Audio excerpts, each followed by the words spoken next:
Sharks definitely have an image problem.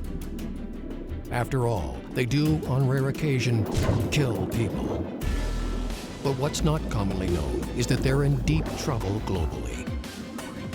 The population of some species has declined by more than 90% due to overfishing and our insatiable appetite for shark fin soup. Larger animals, such as hammerheads, oceanic whitetips, and tiger sharks, are disappearing fast. There's one place in the world where sharks still flourish: the Bahamas. In the crystalline waters of this island nation, sharks are highly protected. It's illegal to kill them. Stuart Cove's great passion is sharks. Traveling in his small plane, he helps spread a gospel of shark advocacy across the Bahamas.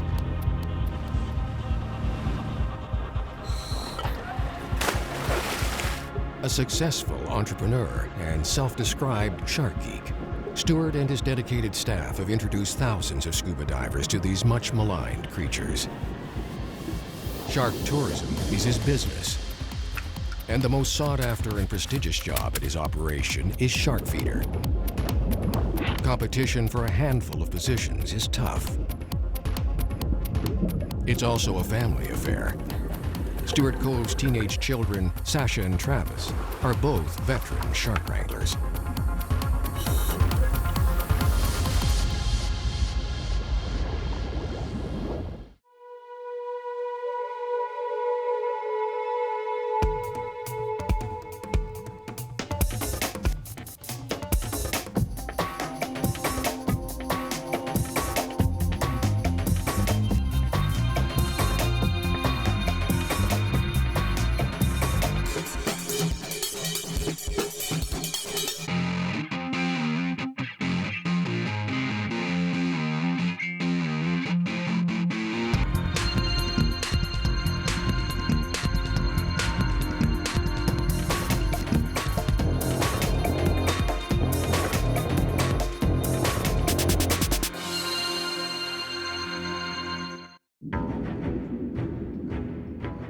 With a dramatic increase in attacks and fatalities in recent years, sharks can't seem to shake their bad reputation. They could sure use some help with their public relations. Demand for their fins, jaws, and meat grows each year. There is one remarkable country, though, where sharks are not hunted.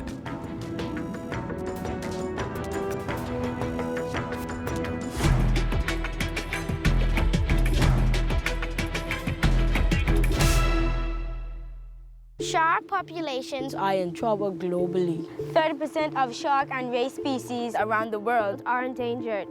It's a demand for shark fins, liver oil, and other products that have driven numerous populations to the brink of extinction. The people of the Bahamas take the plight of sharks very seriously. Please. Please, please, please. Please protect our sharks. In 2011, the tiny nation outlawed all forms of commercial shark fishing and international trade in shark products. The Asian market for shark fins, they look everywhere. You know, anywhere there's a shark, they're going to send boats. And of course, everybody knew that the Bahamas had this incredible population of sharks. And so they started sending scouts into communities talking to fishermen, hey, would you like to get involved in this incredible industry? Catch sharks, we'll buy the fins. You know, and it started pretty quietly, but they were in a number of communities. We knew this was something we didn't want in our country. If they could declare it a national park, then... Eric Carey is the executive director of the Bahamas National Trust, an organization charged with the conservation of natural and historic sites. We never ever had a fishing industry for sharks, and so sharks were never under threat in the Bahamas, and as such, we've always had pretty good populations of sharks.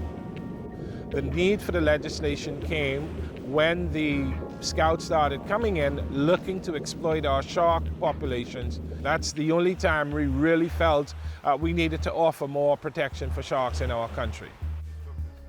One of the Bahamas' most vocal shark advocates is Stuart Cove. He loves sharks, So much so that he's devoted much of his life to studying and scuba diving with the animals. It's also his business, and shark tourism is booming.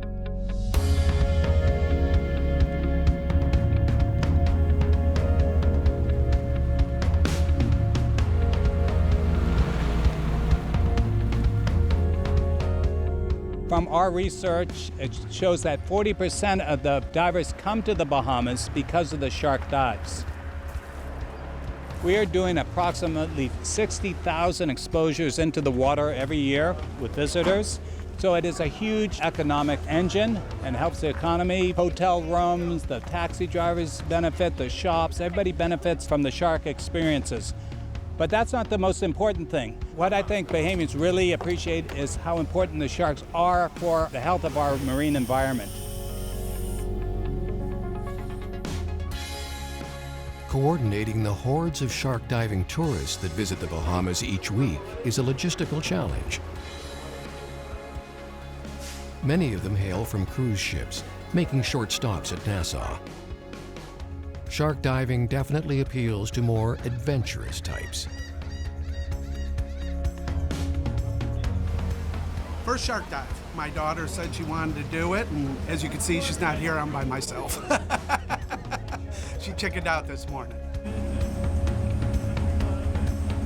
Here with my family, we can't wait. Pretty stoked about it. I think it was a collective decision that it sounded like fun. Yeah, definitely. I mean, you kind of see that and you're like, what a thrill. Of course we want to dive with sharks. Really looking forward to my first shark dive. I feel like a kid before Christmas. I've seen lots of sharks, but I've never had them, as they say, they're going to be up close and personal, so I'm looking forward to that. Shark feeders are like knights heading off to battle. They need a suit of armor to protect them. It's nothing. It's a real knife. We're not faking it, buddy.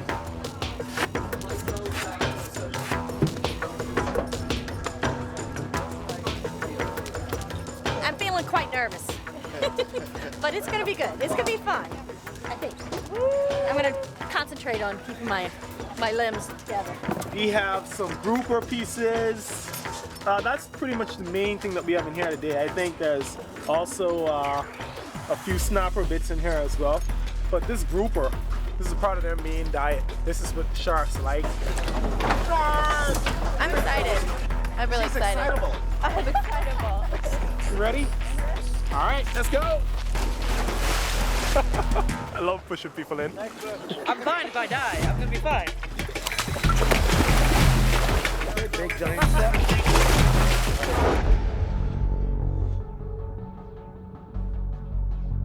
It doesn't take long for the guests of honor to show up for feedings. Many of these sharks have been doing this for decades.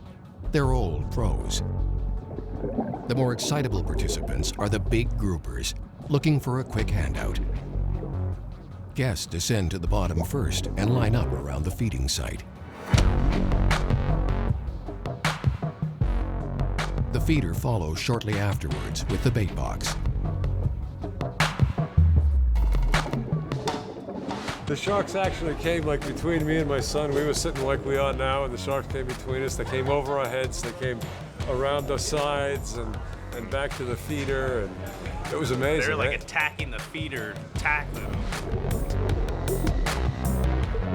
The shark dive was phenomenal. It was an incredible experience. It was really fun. Definitely one of the best dives I've done so far. It was a lot less scary once you got down there until you started really thinking about what you were doing, and it was just really crazy. I mean, really one of the craziest things I've ever done.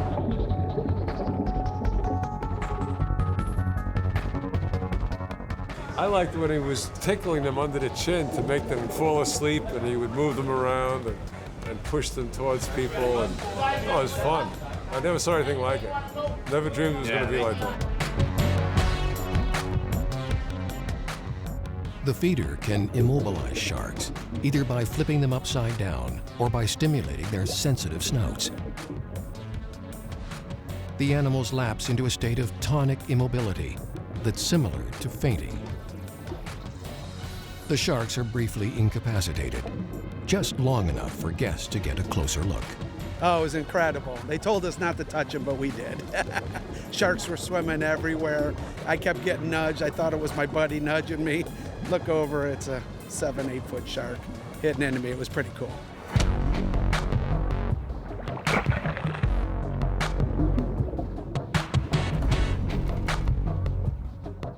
It's safe to say that this operation is the biggest shark diving operation in the world.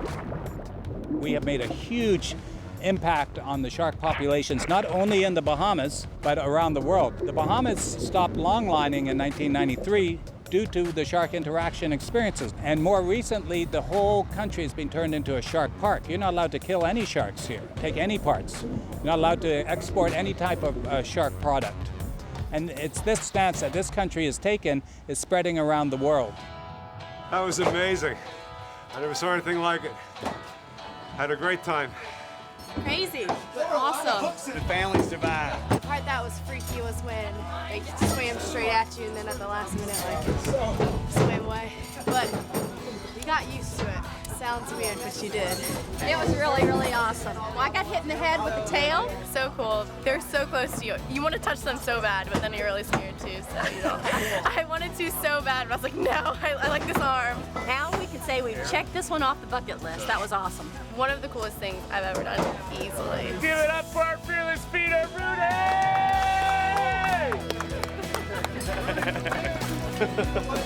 It really was cool. Very, very cool.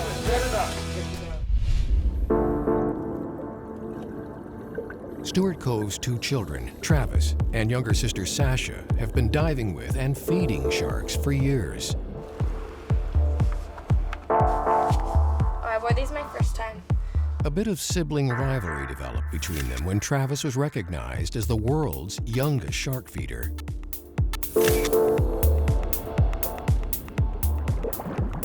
It wasn't long before 9-year-old Sasha decided she had to outdo her older brother.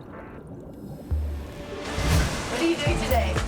I'm breaking my brother's world record. Yeah. What is that? Youngest shark feeder. I've just been diving and with sharks since I was really, really little because growing up with my family being in the business that they are, I spent most of my time on the water either swimming and snorkeling with the sharks. What are you feeling right now? Excited. Happy. Which ones are mine? My brother was the youngest shark feeder in the world. Every living moment, he would just rub it in my face that he was the youngest shark feeder in the world and I hadn't even fed. And so I was like, no, this just can't happen. And so on my 10th birthday, I got out of school on a Wednesday early and I went down and I fed and I was so scared. Well, my kids started diving at a very young age, started snorkeling with sharks at a young age and diving with sharks from when they were 8 years old. So my daughter, Sasha, they're very competitive, my children. When she was 10, she wanted to be the youngest shark feeder in the world, so we took her in the early morning and let her feed the sharks. And so right now, as it stands, I think she's the youngest shark feeder in the world. One of Sasha Cove's friends from her school in Canada is also a veteran scuba diver. At only 14, filmmaker Danny Morrow's daughter, Samantha, was also exposed to the underwater world at a very young age. My dad, ever since I was in a high chair, has been showing me his shark documentaries and teaching me to love the water and the ocean and all the animals in it. I have to admit it, Sam seems to be a bit of an adrenaline junkie, and if it's not climbing trees or doing flips on a trampoline, she's always into doing something hairy.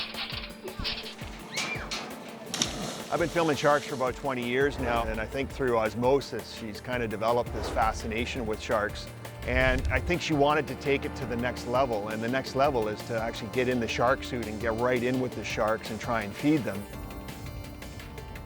After hearing stories about Sasha and her shark-obsessed family, the 2 girls forged a common bond. It was only a matter of time before Sam decided that shark feeding was something that she had to do.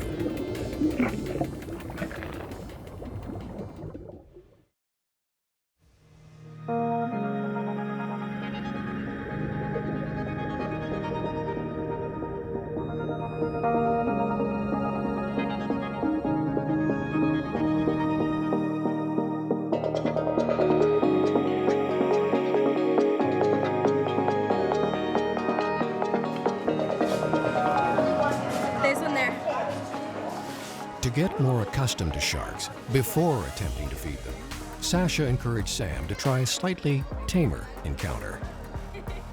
At the famed Atlantis Resort, guests can walk with Caribbean reef and nurse sharks. First of all, I'll introduce myself. My name is Santiba, okay? I'm going to be basically one of the instructors. I'm going to give you the briefing and let you know exactly what's going to be going on inside this tank. First of all, you have 22 sharks inside this very same tank here, okay? Non-aggressive, so nothing to worry about. We have the Caribbean reef shark. There seems to be a boundless fascination with sharks, especially for kids. Perhaps they don't have such deep-seated fears as adults. Most of them never saw Jaws. Okay, guys, so basically that's it for the briefing. Are you all ready for a great shark dive? All right, let's do it. Sam, this is going to be a cakewalk compared to what we're doing tomorrow. You're going to get in the suit and feed them. Oh.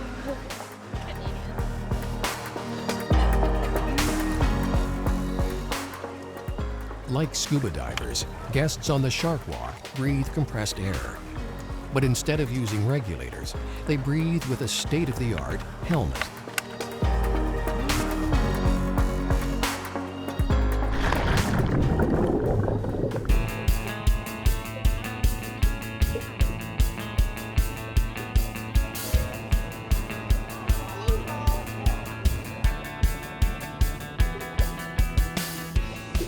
Glass viewing ports in the helmets provide an unobstructed view of the resident sharks.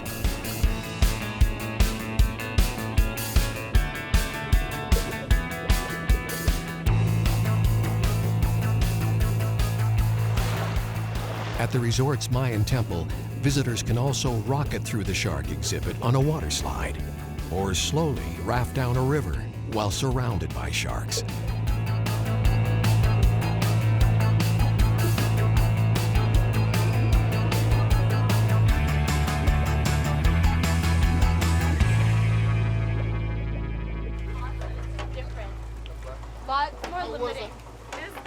How was your dive, girls? Awesome. Definitely a different experience than diving. It was really neat to have the helmets on. Yeah, tomorrow we're going to put the chainmail on and do the real thing. I'm excited. Awesome.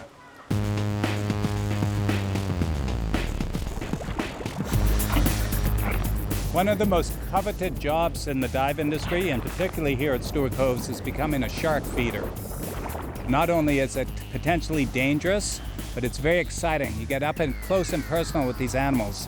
And one of the things we're very proud of is we have women shark feeders.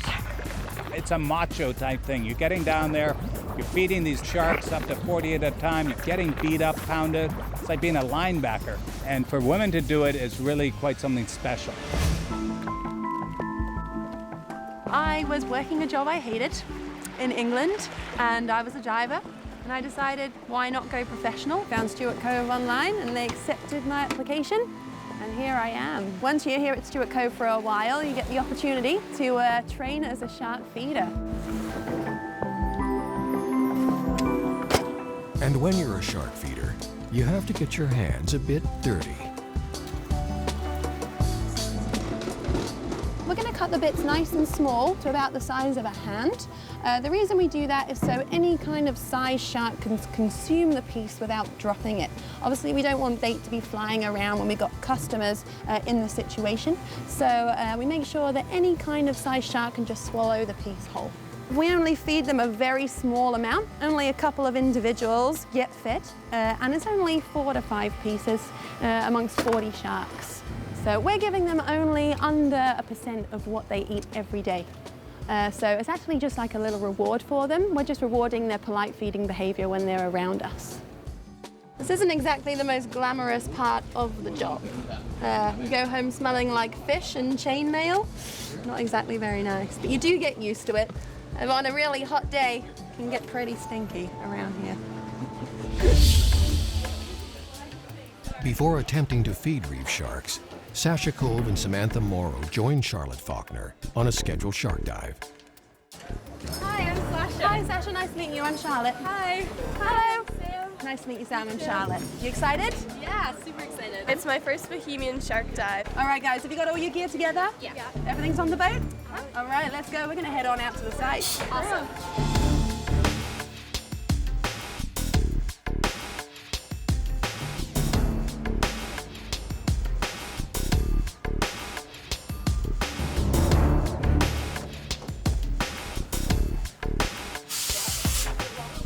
All shark feeders at Stuart Coves are required to don protective chainmail suits.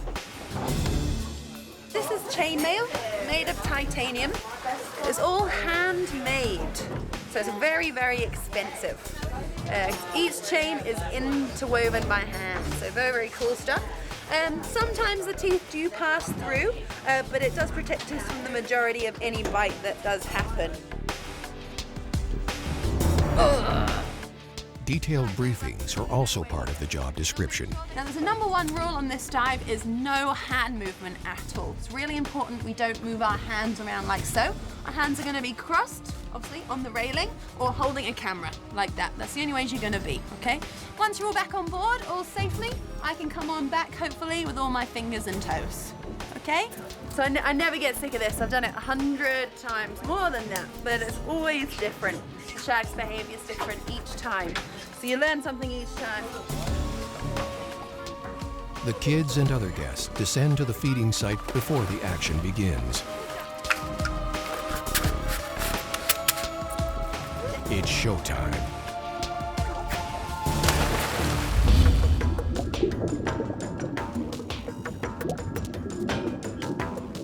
The Ray of Hope shipwreck is the ideal staging ground for a dive like this. It's a relatively small and contained space where divers can gather around the port deck railing. It's still close to the action, yet far enough away to safely observe the feeding. We're trying to get them to do polite feeding behavior where there's no aggression at all around humans, and the food that we give them is like a positive reinforcement for that polite feeding behavior they're showing us. And as the feeder, we try and keep the sharks in that polite feeding behavior during the whole feed.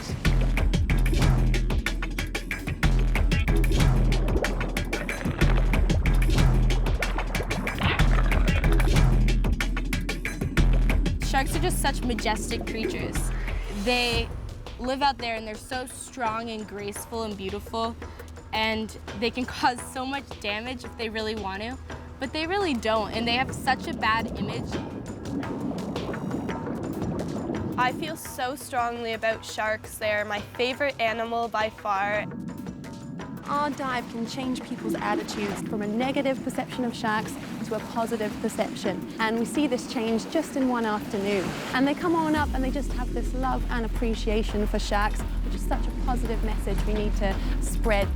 The Bahamas truly are a shark haven. Woo! Another day at the office. Woo! So now that you've seen the sharks, tomorrow we'll teach you how to feed them, and it's gonna be pretty awesome. Cool.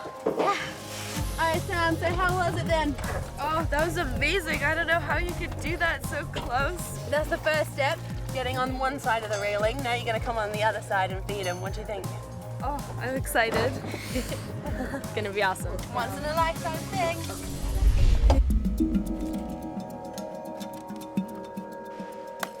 After the Atlantis Shark Walk experience and a thrilling demonstration of shark feeding, the two 14-year-old girls were ready for a bit more excitement. This is your big day, last chance, back out. Well, this is my first time actually feeding, so I'm a bit nervous. Are you sure? Last chance. This is a little bit out of my comfort zone.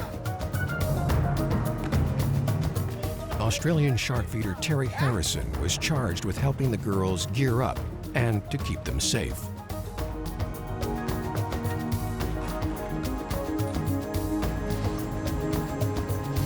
Older brother Travis also joined the group as a safety diver. My kids grew up around the dive shop here, and so from the time they could work, they were aware of sharks. And they have no fear of sharks. You know, it's so important these youngsters getting out there and interacting with sharks.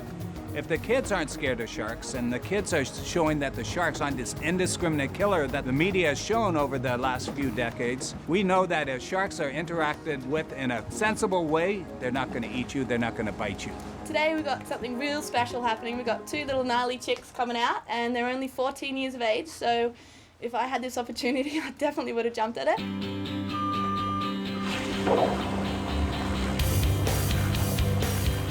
Well, you know, it's sort of like playing football, except the other players have teeth and they can get really vicious. I bet. If you are bitten on the arm or anywhere, just I'll be there, so I will stop it from doing whatever it needs to. But just pull your arm nice and close, okay? These sharks are scavengers, so as soon as something starts fighting back, they're like, nah, I ain't into this, and they tend to let go. But remember, we're going to be wearing chainmail, okay? The idea of chainmail is when the sharks bite down, all these tiny links come together and stop the teeth from penetrating our skin. A lot of the time it works, okay?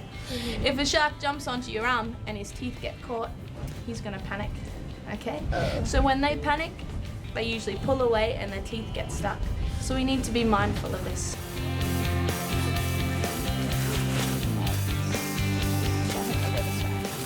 Okay, honey. You happy? You want this spider or? Yeah, okay. Both Samantha and Sasha were a bit smaller than typical shark feeders, so some minor modifications had to be made to their protective suits. We tape the hands this time so then the chain doesn't fall off her. She has really little hands. So we put the gloves underneath so that then the chain won't rub on her, and then the tape just keeps the chain in place. And it looks tough. Even Stuart had to wear chainmail. I might not get bit, but I might drown with this stuff on. It's so heavy. I'm usually so macho, I don't need this stuff. I laugh at sharks' teeth. Now you won't be laughing when you get a nice bite in the calf. We may have our future shark feeder here, darling. You'll be back, no doubt. Yeah, man. Perfect. Okay, fingers. Beautiful. That is my spear for the day. It's like the hilt is actually like a hilt of a sword, so I'll protect Sam pretty well. Don't stab me with that, Sasha. So right behind us is the Ray of Hope shipwreck. So what we're gonna do is we're gonna go down with the bait box. I'll bring it down to the bottom, and then I'm gonna let you guys feed a few pieces each to the sharks. And what you're gonna do is you're gonna spear a piece of fish and we're gonna bring it up. We don't wanna hold it up like this so the shark swims down and impales it. We want it to take it off to the side. A shark might bite your hand, and their teeth are small enough that they can get tangled in the chainmail. If that happens, you want to lock, hold tight, because they'll start to roll and shake, and they can actually cause tissue damage. So if you just hold tight, it's eventually going to let go. Terry's going to take you down and pick a good spot on the wreck where you probably have protection behind you. Then I'll bring the bait down. I hope this fits properly. Okay, Sam, there's no turning back now. You ready? I'm definitely not ready. Too bad. So sad. Let's get in. Dad, did you tell Mom I was doing this?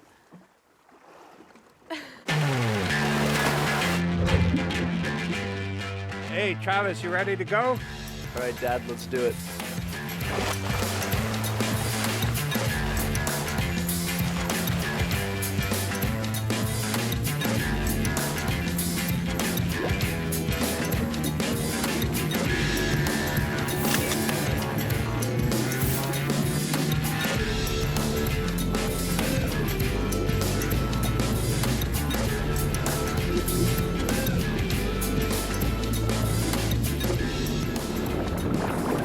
Stuart Cove quickly initiates the feeding. Following a few demonstrations, he passes the honors to Sasha.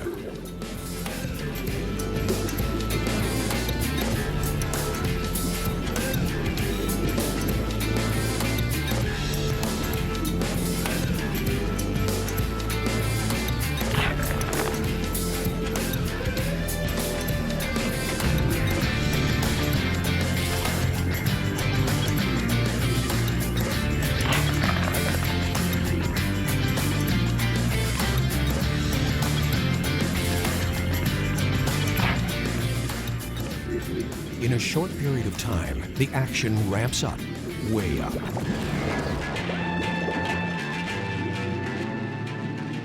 After some high adrenaline shark feeding, it's finally Samantha's turn.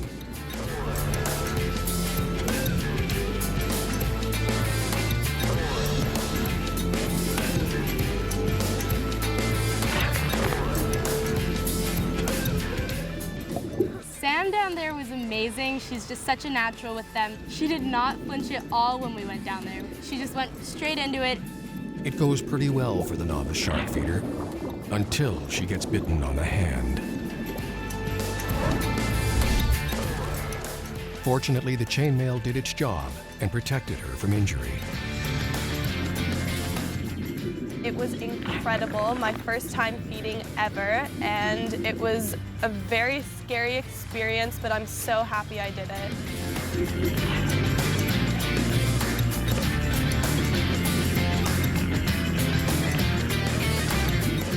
Some of these sharks were accidentally caught by fishermen. A few of the animals still have fish hooks embedded in their mouths. The only way to remove them is to employ tonic immobility. Temporarily incapacitated, it's quick work for Stuart and his son Travis to remove the hooks.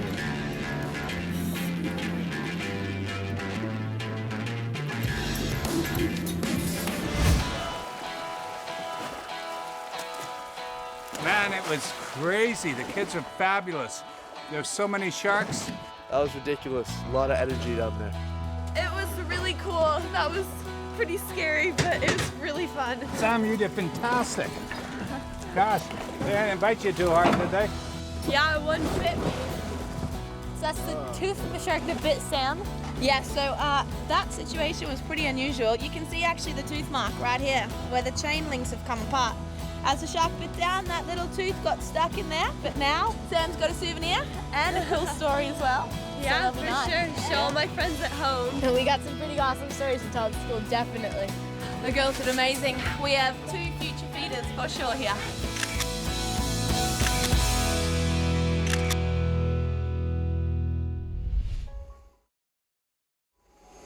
Stuart, what's with the 2 coffees? It's early in the morning, and I'd like to be awake when I fly. Today we're gonna load onto the Barren. We're gonna fly up to Grand Bahama to Freeport, and then we're gonna go out in the specialized boat. We're going 25 miles to a place where we know there's tiger sharks.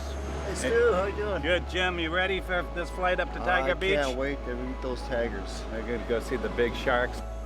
We're gonna go on this little plane here. This may be more dangerous than diving with those big sharks. Spread out over an immense area, the best way to travel throughout the Bahamas is by plane. Many of the islands have tiny landing strips, suitable only for smaller aircraft. I became very interested in sharks after working on a couple of the Bond films and where we were wrangling tiger sharks. And then creating shark diving experiences off of New Providence. I was so excited about it. I wanted to get involved with different species. And the Bahamas has such a healthy population of sharks. And having a plane enables me to fly to different islands to interact with these different sharks.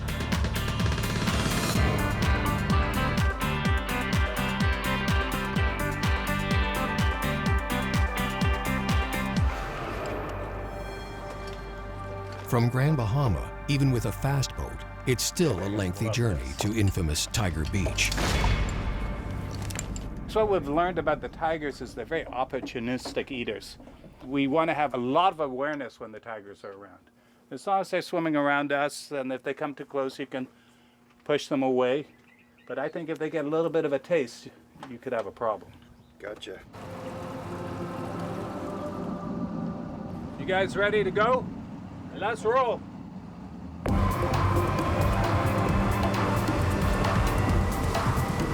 My father was an avid diver when I was a wee one, and his best friend owned a dive shop in Nassau, and they taught me to dive when I was 5. When I was a young man on vacation, I'd always work on their dive boat as a gopher. You know, go for this, go for that, hand the fins out to the guests, and they would let me dive. I'd just go off and dive by myself. As a young teenager, we would go out and we'd meet tourists, meet friends, and we would teach them to dive. So by the time I was 18 or so, I was a well-seasoned dive instructor. This is what we call Bahama Blue. Prettiest water in the world. Got a lemon shark already. Some fresh wahoo with some guys just caught. This is what we're gonna use to chum with. You have right here an 8-10 foot lemon shark, and we can have up to 40 of these animals at the same time. Well, you know, this is a little more serious diving today. We have to watch our back. Tiger sharks are one of the top predators. It's like a white shark in some ways. One of the main animals of prey for the tigers here are the turtles. And you can see them sneak up on the turtles, and then they'll bite their fins and they'll try to get underneath, but they sneak up on them. And I think that's what they do with us, because we always find them sneaking up on the divers. They come from behind. I'm gonna watch your back. Okay. You watch mine too, though, because they're always sneaking up behind. I'm not getting any younger, but diving with these sharks, man, it's the best thing I can do. I never get bored of it.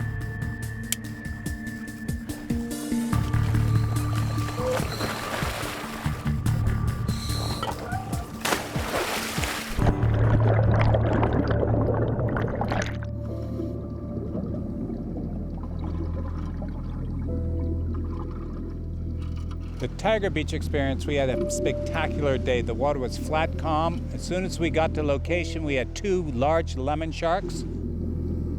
Stu set the box up at the bottom, started gently putting the bait into the water. One big tiger, female I think, came along, and then a few more lemons came along. I thought, this is pretty easy, I'm doing great. And within 10 minutes, we had a big tiger shark, and we started to interact with those 3 sharks. When we get in the water with the tigers and the lemon sharks, obviously we draw them to us with a bait box. And we take bait out of the box and we feed it to the sharks. It's very controversial, but you're not going to get the kind of interaction and close encounters without using food and chum and baiting in these sharks. We bait them in so close that we can actually touch them and rub them, and they seem to enjoy it. All of a sudden, 2 tigers, 3 tigers, 4 tigers, 15, 20 lemons. I'm going, gee, this could look really good. And then they start coming 2 feet off the bottom. And they're like, are they coming at my feet? So I got the camera right in their face, following them. And then they're crossing each other right in front of my feet. I'm going, this is okay, right, Stu? Oh yeah, this is great, Jim. Just keep going. You're doing great. And then after a while, I'm spinning like a top trying to keep an eye on these things. So it goes from controlled shooting to totally uncontrolled shooting.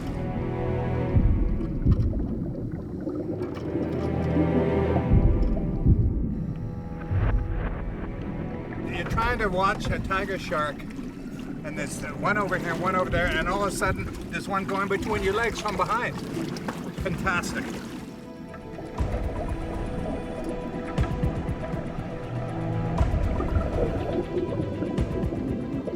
A solitary, mostly nocturnal predator, tiger sharks are second only to great whites for the most recorded attacks on humans.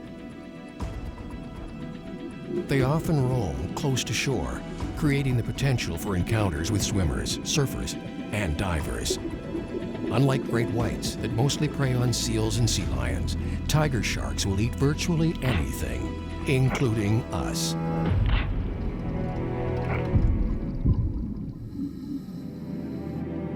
Stuart Cove is certainly well acquainted with sharks and doesn't have any qualms about feeding them. But handing out pieces of fish to 10 to 15-foot tiger sharks without chainmail or the protection of a cage is a bit extreme for some people. These animals are habituated to the presence of divers and used to being fed. But the small scraps of food they receive are a tiny fraction of their daily requirements. It's more like handing out treats to really big dogs. Dogs that can bite you in half. That was unbelievable. I've done several dives out here over the years, and that there was, to me, the best. But that was a fantastic dive. And I didn't really see any super aggressiveness down there. And you were touching them, and you're seeing them moving them along a little bit like big dogs. You get your share, and they weren't pushing and shoving. They're kind of lining up for their food. What got them ramped up there near the end was there was a big piece of wahoo carcass, which is very bloody, and I took it out and I was trying to give it to the tiger shark. But the lemon shark grabbed hold of it and went taking off and shook it, and the blood went everywhere. And you could see everything changed. All the lemon sharks went after them. The tiger sharks kind of arched their backs a little bit. And at that point, I think I felt a little bit uncomfortable. But most of the dive with those sharks all around me, I mean, they're around my legs, on my feet. I had no protection on my hands, no chainmail on my body. But I didn't at any time really feel in danger. Wow, I just love my job.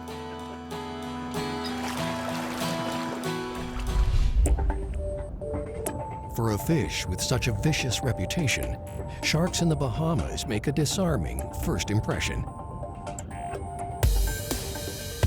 They're not exactly cute or cuddly, but sharks here simply go about their business, as most predators do when left undisturbed.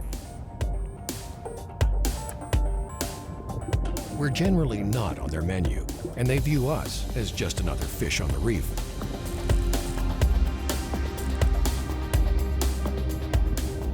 Tourism accounts for nearly half the gross national product of the Bahamas. And diving is a multi-million-dollar industry, with sharks an ever-increasing draw.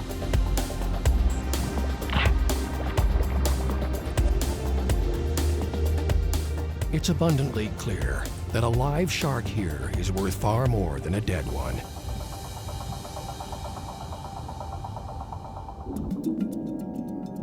The Bahamas is one of only 5 small nations that have completely banned commercial shark fishing. Multinational fleets are not welcome in these waters. It really was a big deal that a small country like the Bahamas, joining other small countries, took on the giants and, determined that this was something that had to be done. We are very optimistic that we're going to be able to influence the larger countries and get them to see why it's important to protect sharks. So I think the future is bright. And as a small country, we really feel proud that we stepped up to the plate, and we salute the government.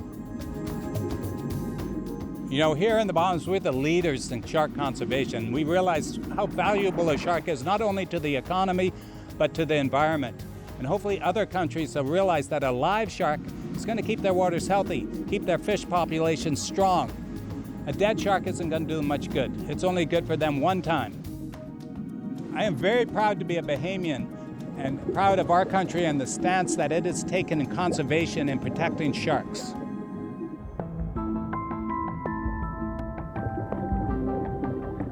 It's estimated that a single live shark is worth as much as $200,000 in tourism revenue over its lifetime. Its ecological value is inestimable. Studies in the Bahamas and the Caribbean have shown that where sharks are keystone species, their depletion could ultimately destroy coral reefs. Their role in the food chain is crucial. If the sharks are gone, so too goes a rich ecosystem, one that feeds local people and keeps visitors coming back. I've been blessed to grow up with all this healthy marine environment here in the Bahamas. Lots of sharks, with oceanic whitetips, hammerheads, reef sharks, tiger sharks. I hope that they're here for my grandchildren, my great-grandchildren, for many generations beyond that they can enjoy this wonderful resource. And I am very optimistic that many of these species that are now threatened are going to be able to bounce back, and that human beings are going to understand how important it is to live in balance with these very important creatures that inhabit our waters.